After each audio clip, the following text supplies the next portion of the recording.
Ошто 16 мектеп окуучусу ууланып ооруканага түштү. Башкы прокурорлукка сунушталып жаткан Жамшитовдун талапкерлигин жогорку кеңеш колдоду.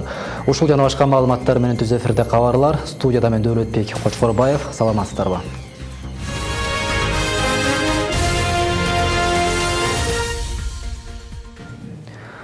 Ош шаарында 16 мектеп окуучусу белгисиз затка уланып ооруканага түштү. Шаардык билим берүү башкармалыгынын жетекчисинин орун басары билдиргендей, жабыркагандар номер 54 мектептин жогорку класстын окуучулары. Жарымы кыздар. Окуя 25 апрелде болду. Балдар Оштогу аймактар аралык клиникалык ооруканасында дарыгерлердин көзөмөлүндө. Абалы туруктуу. Оорукананын башкы дарыгери Шайырбек Сулаймановдун маалыматында окуучулардын бири белгисиз суюктукту чачып жибергенден кийин курдаштары өздөрүн жаман сезе баштаган. Айрым маалымат булактары уулангандардын арасында 2 мугалим да бар экенин кабарлашкан. Бирок Жеңиш Байзаков муну четке какты. Башкы прокурорлукка сунушталган Өткүрбек Жамшитовдун талапкерлигин жогорку кеңеш жактырды. Жашыруун добуш берүүнүн жыйынтыгында депутаттардын басымдуу бөлүгү Жамшитовдун талапкерлигине макулдук берген. Талкуунун жүрүшүндө депутаттар Жамшитовду башкы прокурорлукка дайындалып калса, өз милдетине жоопкерчилик менен карап, мыйзамдуулуктун сакталышына көзөмөлдүү күчөтүүгө, кадр тандоо маселесинде алардын адистик деңгээлине өзгөчө көңүл бурууга тийиш экенин белгилешти. Жамшитов чукул арада коррупцияга каршы күрөшүү боюнча жыйын өткөрүү менен негизги иш багыттарын аныктап, ошого жараша алгылыктуу чаралар көрүлө турганын билдирди. Белгилей кетсек, мурдагы башкы прокурор Индира Жолдубаева жогорку кеңештин макулдугу менен 2018 жылдын 13 апрелинде мөөнөтүнөн мурда отставкага кетирилген.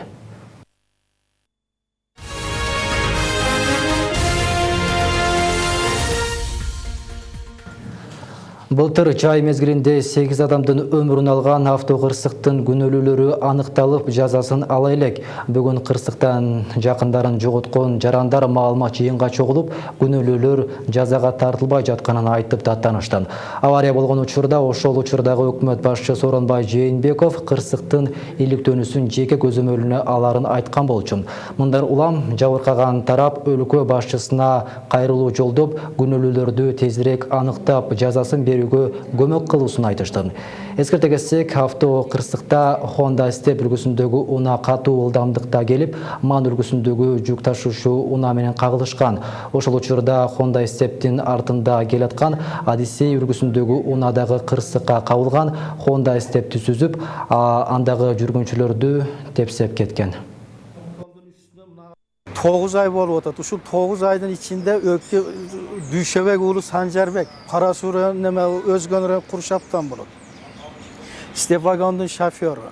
И артынан кубалашып келеткан Адисейди Абжадил уулу Нурлан деген.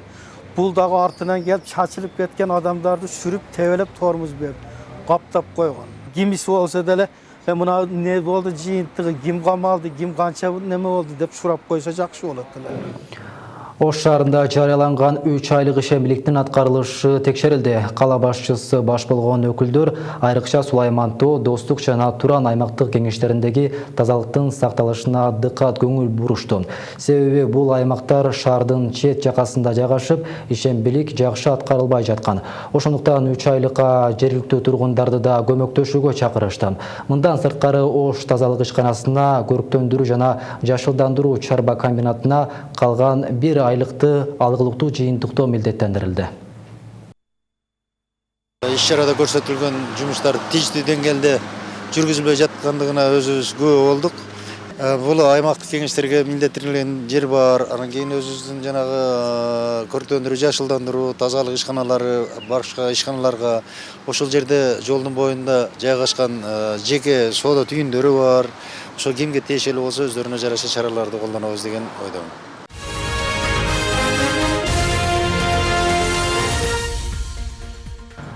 Мамлекеттик салык кызматы 2018 жылдын 1-3 айлыгында салыктардын жана төлөмдөрдүн 18 миллиард 310 миллион сомго жакын чогулганын кабарлады. Бул пландалган өлчөмдөн 215,9 миллион сомго көп дегенди билдирет. 2017 жылдын ушул мезгилине салыштырмалуу салыктардын көлөмү 1 миллиард 743 миллион сомго жакындаган же 10,5%га жогорулаган. Салык кызматынын басма сөз катчысы муну көмүскөдө иштеп жаткан салык төлөөчүлөрдү ачыкка чыгаруу менен байланыштырды. Бул салык салууну жөнгө салуучу жакшырышы, салык кызматынын жигердүү иш алып барышы, салык карыздарын жоюу жана көмүскөдө иштеп жаткан салык төлөөчүлөрдү ачыкка чыгаруу менен байланыштуу болду. Шаар тургундары өрт кырсыгынан кантип коргонуу керектиги тууралуу маалымат алышты. Эгер тилсиз жок аталса, тиешелүү тараптар келгиче ал жердеги жабыр тарткандарга кандай жардам кылуу керек, өрттү кантип өчүрүү зарыл деген темада жергиликтүү калка түшүндүрүү иштери жүргүзүлдү. Ош шаарынын Амир Тимур аймактык кеңешинде орун алган иш-чара өзгөчө кырдаалдар министрдин Ош шаардык башкармалыгынын жарандык коргонуу бөлүмүнүн жана Кызылай коомунун адистери уюштурулушкан. Анда атайын балдар жаракат алгандай даярдалып, чыныгы тилсиз жок болгондой аткарышты. Өрт өчүрүү унасы 15 минутта дегенде келди. Аталган жер шаар чекеси болгондуктан эгерде чындап өрт кырсыгы катталса, өрткө каршы кызматкерлер канча убакытта келет, ага чейин жарандар кандай жардам кылышы керектигин үйрөтүү максатталган. Эми мындай иш-чаралар шаардын башка аймактарында дагы өткөрүлөт. Кандай кемчиликтер болду? Бул жерде эми бир топ кемчиликтер болду. Бул калктын өрт өчүрүү боюнча жана жабырлануучуларды алып чыгуу боюнча. Ал кемчиликтерди азыр ордунда айттык, кандай кылыш керек. Дагы азыр мындан кийинки ученебизден кийин дагы атайын окуу болот. Атайын өрт боюнча, жараны коргонуу жаатында өзгөчө кырдаалдар боюнча атайын окуулар болуп өткөрүлөт.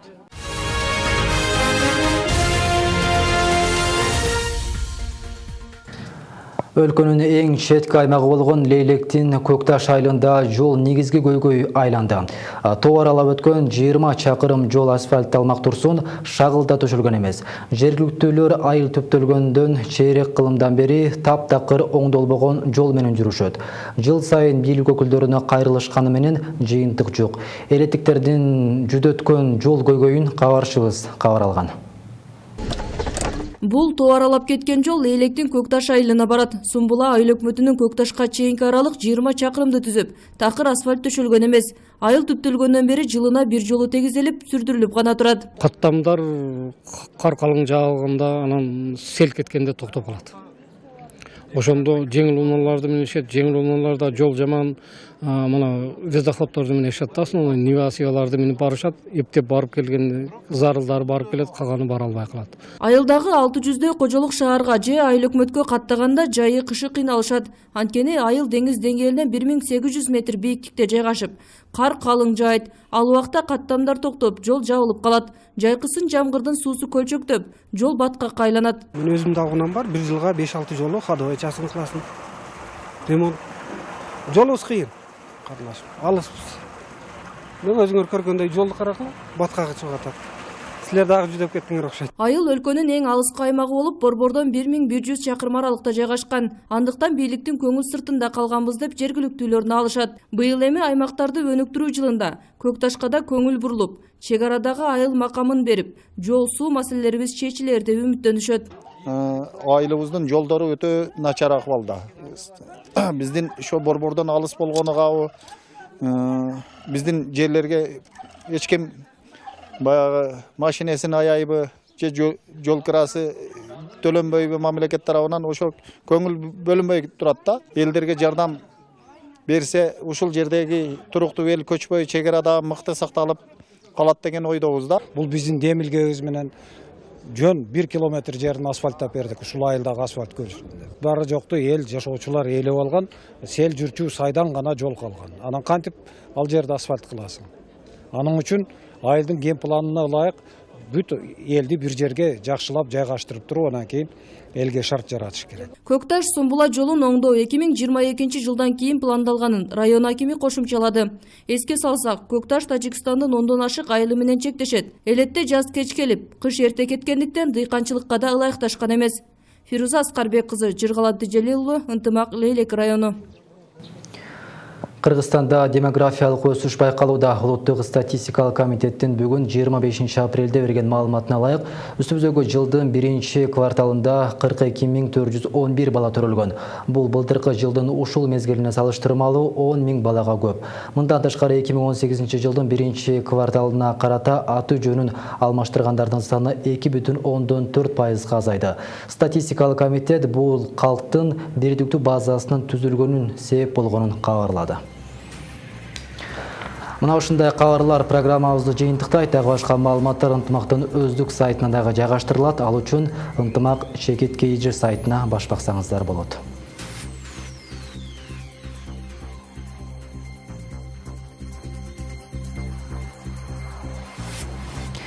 Кечиңиздер жагымдуулансын, саламатта калыңыздар.